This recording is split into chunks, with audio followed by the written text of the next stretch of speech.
Hello, my name is Kelly, and I'm from the Pathway to Work team, and I'm here to share with you a little bit more about Pathway to Work framework.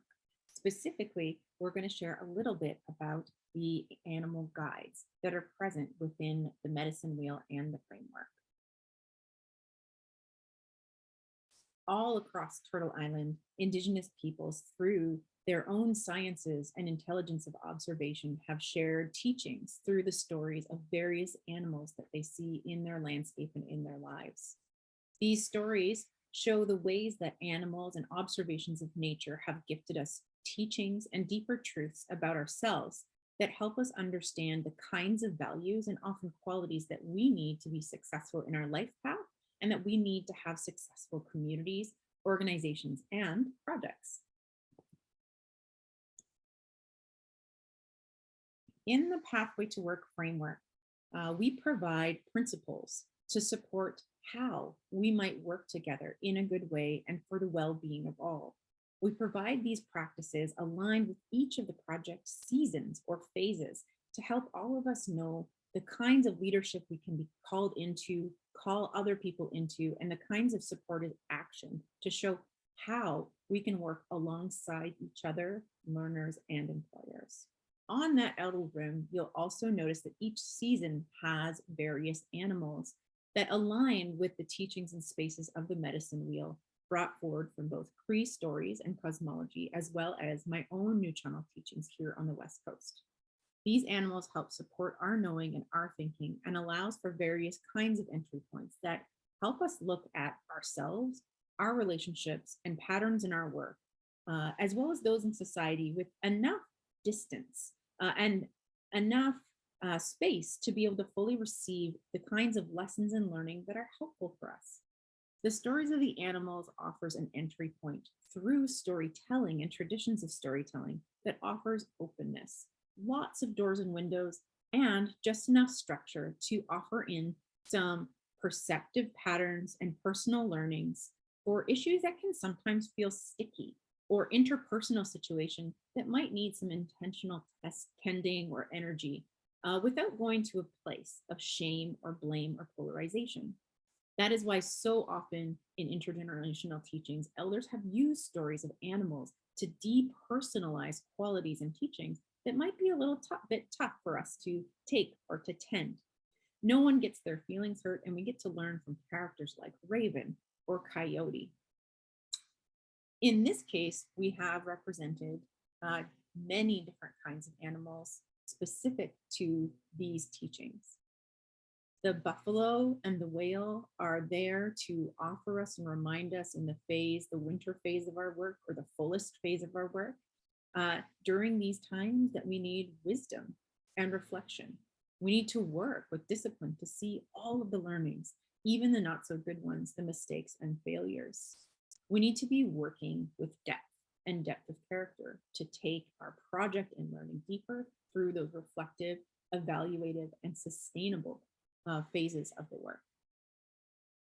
The eagle is present in the phase of the work where we're just beginning in the spring, when we need big picture vision and we need to think about how things are interconnected on the landscape.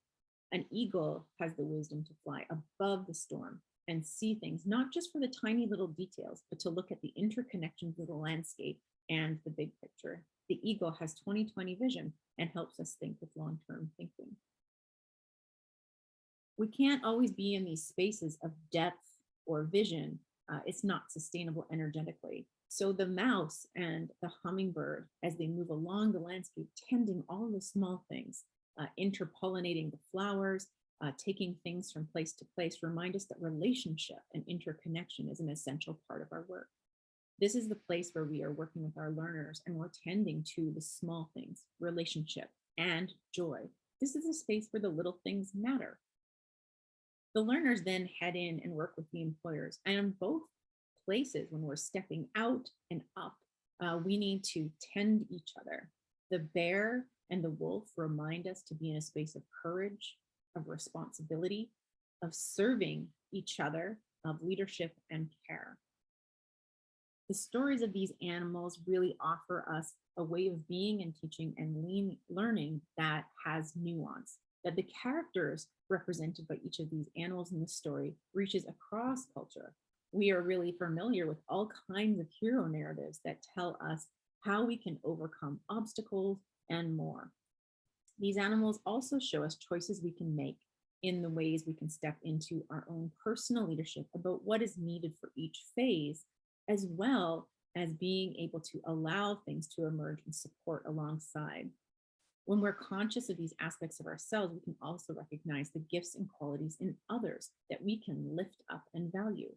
The animals teach us wholeness, and that in each phase, they provide a guideline to let us know and remind us that we need all of these types of qualities in our teams and our families.